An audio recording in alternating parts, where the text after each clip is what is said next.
Voilà, on va maintenant passer à la partie cotation.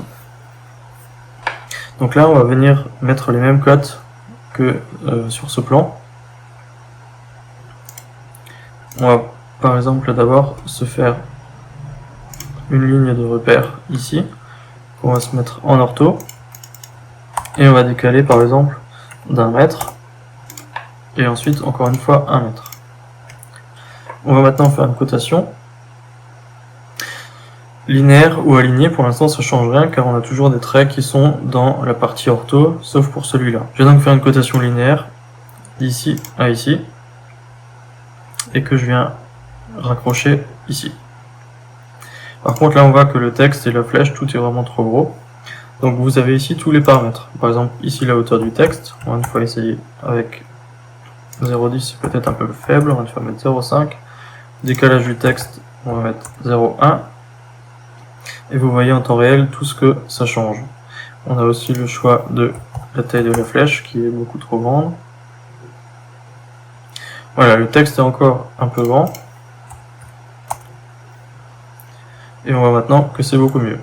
Là on a encore des grands traits. Donc ça c'est au niveau de l'extrémité de la ligne d'attache et du décalage de la ligne d'attache. Vous voyez ici que si là je mets 0, le trait revient.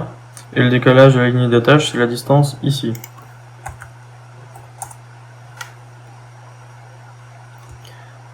Voilà, les flèches sont peut-être encore un peu grandes. On va les mettre comme le texte. On a donc la première cote de 0,97. On va pouvoir continuer ensuite de cette même manière.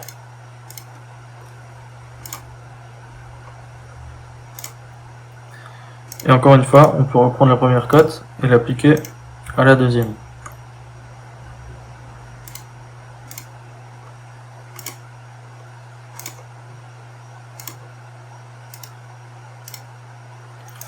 On arrive à une cotation un peu spécifique, la cotation de l'arc. Donc ici, on a cotation longueur d'arc. Vous pouvez sélectionner ici. Et pareil, on va mettre sur la même ligne que le reste et on va appliquer les mêmes propriétés. On a ici la longueur développée de l'arc. On peut comme ça continuer à faire tout le tour de notre dessin. On peut également passer à la cotation générale.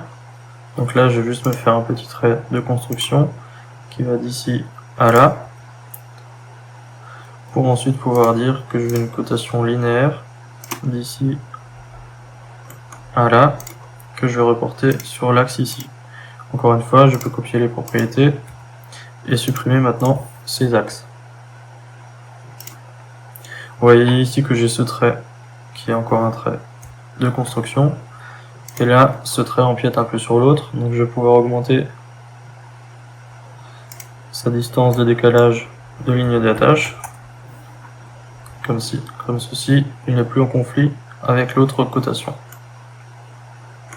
Voilà pour les cotations. Donc vous avez les cotations linéaires, les cotations d'arc, et maintenant on va avoir une cotation qui n'est plus dans le sens ortho.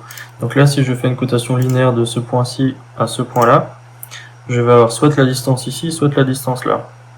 Alors pour construire le bâtiment, ça va être utile aussi également d'avoir ces deux dimensions, mais moi je veux surtout la longueur réelle de ce point de mur.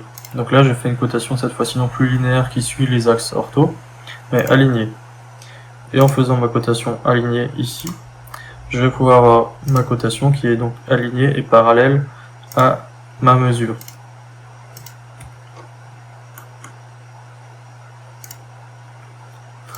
On a maintenant vu comment réaliser des cotations. Celle qui peut encore manquer, c'est la cotation ici de rayon, qu'on a déjà vu avant au moment de le créer pour se vérifier. Donc là, on peut faire cotation rayon ici, et on vient le placer où on veut.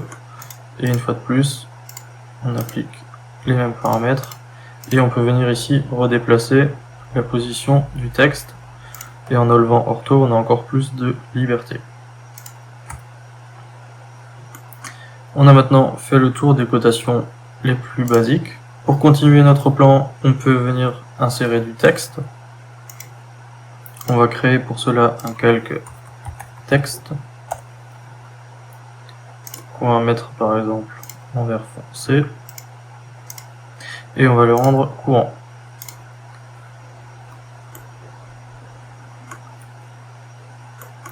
On a ici texte multiligne qu'on va pouvoir venir mettre ici et on va ici définir la zone de texte.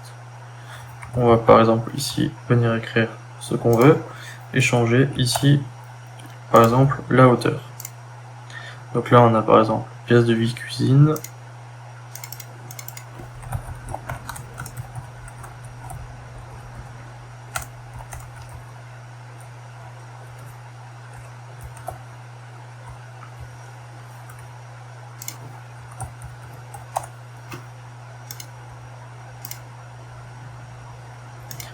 Voilà, on a ici un premier texte qu'on peut venir déplacer. Vous pouvez ensuite changer la dimension de la zone de texte, tout comme la police et tous les réglages habituels qu'on peut avoir pour une police. Voilà, on a maintenant vu les basiques de la plupart des fonctions.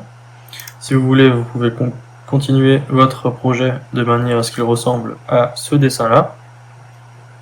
Et on va passer à la partie mise en page.